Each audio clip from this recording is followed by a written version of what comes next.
भारत और ऑस्ट्रेलिया के बीच में एक ऐसा मैच खेला जा रहा था जिस मैच की गवाह बड़ौदा के क्रिकेट ग्राउंड बन गया था, क्योंकि भारत को आखिरी के 5 ओवर में जीत के लिए चाहिए था 70 रन और भारत के 8 विकेट गिर चुका था। परवीन कुमार और हरभजन सिंह बैटिंग कर रहा था और दुनिया मान चुका था कि भारत यह मैच को हार चुका है। उस दिन क्रिकेट ग्राउंड में कुछ ऐसा हुआ कि इसे क्रिकेट फैंस और ऑस्ट्रेलिया टीम आज भी नहीं भुला पाया है। पहले तो ब्रेट ली के एक गलती और हरभजन सिंह का यह तांडव ऑस्ट्रेलिया के जीत पर पानी फेर रहा था और दुनिया देखने के लिए तैयार था आज कौन जीतेगा और कौन हारेगा। और अगर आप लोग को भी लगता है कि हरभजन सिंह और भारत की जीत हो तो वीडियो में पूरे बने रहिए और कमेंट में हिंदुस्तान जिंदाबाद ज़रूर लिख दीजिएगा। तो चलिए इस मैच की पूरी हाईलाइट वीडियो आप लोग को शुरू से दिखाते हैं। यानी कि यह कहानी है साल 2009 की, जब ऑस्ट्रेलिया भारत के दौरा पर था और यह मैच बड़ौदा के क्रिकेट ग्राउंड में खेला जा रहा था और करोड़ों फैंस के बीच में टॉस हुआ और ऑस्ट्रेलिया ने टॉस जीतकर पहले बैटिंग करने का फैसला लिया।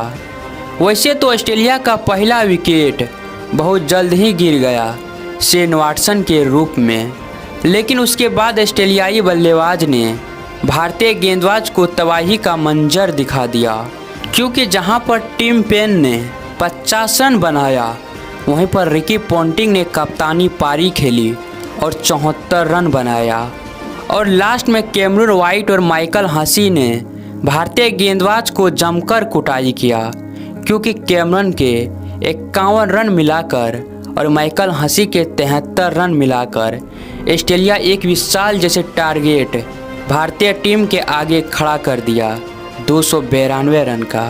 अब यहां से यह मैच देखने लायक था, क्योंकि ऑस्ट्रेलिया के टीम में जितना बैट्समैन खतरनाक हुआ करते थे उस समय, उससे ज़्यादा तो उसके गेंदबाजी खतरनाक हुआ करते थे।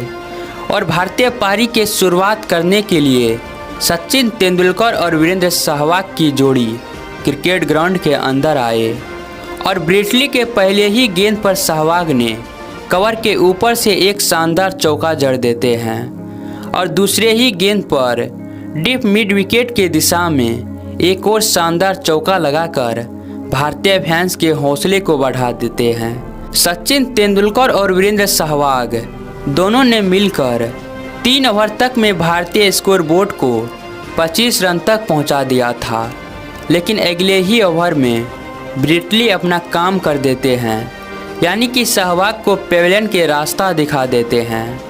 अब 25 रन के स्कोर पर भारत का पहला विकेट गिर चुका था। अब सचिन के साथ देने के लिए आया गौतम गंभीर। ब्रेट ली के रफ्तार को देखकर यहाँ गौतम गंभीर को भी समझ में नहीं आया कि गेंद कब पास हो गया। ऑस्ट्रेलियाई के गेंदबाज के आगे भारत के यह दोनों बल्लेबाज कुछ देर संघर्ष तो किया, लेकिन उसके बाद सचिन ने प्रहार करना शुरू कर दिया। लेकिन उस दिन सचिन तेंदुलकर भी ज़्यादा देर चला नहीं और यहाँ पर एक खतरनाक कैच लेकर ऑस्ट्रेलिया इस मैच में वापसी कर चुके थे, क्योंकि 9 ओवर तक में भारत अपना ब्रह्मास्त्र को खो चुका था, क्योंकि सचिन और सहवाग को खो चुका था और भारत के स्कोरबोर्ड पर रन था महज 45। उसके बाद विराट कोहली और गौतम गंभीर ने मिलकर भारतीय स्कोरबोर्ड को आगे बढ़ाना शुरू किया और यहाँ पर विराट कोहली ने लॉन्ग ऑफ के दिशा में एक शानदार चौका जड़ दिया और एक बार फिर गौतम गंभीर ने बल्ला को जोर से घुमाया और गेंद को सीमा रेखा के बाहर पहुंचाया 4 रन के लिए। गंभीर और विराट टारगेट को देखते हुए बैटिंग कर रहे थे और आप लोग को बता देना चाहते हैं कि यह मैच था 2009 की। उस समय विराट कोहली भी क्रिकेट के दुनिया में नए थे और दोनों ने मिलकर भारतीय स्कोरबोर्ड को 100 रन के पार पहुंचाया। लेकिन यहां पर विराट कोहली भी अपने आप पर काबू नहीं रख पाते हैं और वाटसन की गेंद पर फंस जाते हैं। इस मैच में विराट कोहली ने 30 रन बनाया था। अब गंभीर के साथ देने के लिए आए कप्तान धोनी, लेकिन गंभीर अपना आक्रामक बैटिंग जारी रखा और यहाँ पर जोरदार अपील तो हुई, लेकिन एम्पायर ने नॉट आउट करार दिया।